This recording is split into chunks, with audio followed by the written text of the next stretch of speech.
கையிலையும் கால்லையும் வரக்கூடிய சொரியாசிஸ் தான் ஃபஸ்ட்டு சீக்கிரமாக க்யூர் ஆகும். ரத்தம் நடப்பாங்க சில பேஷண்ட்டெல்லாம் நடந்து போகிறப்போ அப்படி கால் தடம் அப்படி அச்சா ரத்தமாக இருக்கும்.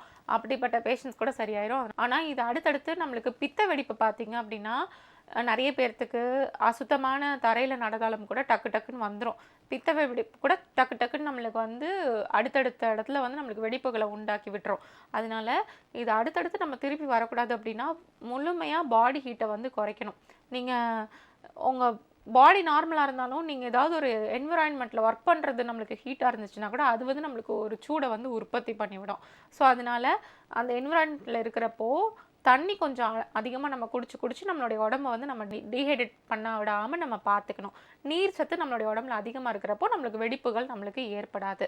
அதே மாதிரி நைட்டு படுக்கிறப்போ டெய்லியுமே காலுக்கு வந்து பாதத்தில் வந்து தேங்காய் எண்ணெயும் கைக்கு நல்லா தேங்காய் எண்ணெயும் அப்ளை பண்ணிட்டு தான் படுத்து தூங்கணும்.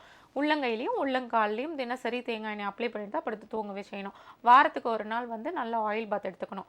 வெடிப்பு நிறைய இருக்குது, ரத்தமாக இருக்குது, எரிச்சல் இருக்குது, வலிக்குது அப்படின்றப்போ சுத்தமான பசுவெண்ணெய் ஃபஸ்ட்டு தடவிட்டு வாங்க. தடவுனீங்கன்னா வேகமாக சரியாக ஆரம்பிக்கும். வந்து எடுத்து நல்லா கால் ஃபுல்லாக நல்லா அப்ளை பண்ணிட்டு வந்தீங்க அப்படின்னாவே நல்லா சரியாயிரும். அதே மாதிரி நாங்கள் கொடுக்கக்கூடிய மூலிகை மருந்துகளும் இதுக்கு ஃபஸ்ட் கிளாஸாக நம்மளுக்கு சரியாக்கி விட்டுரும். பயப்பட தேவையில்லை.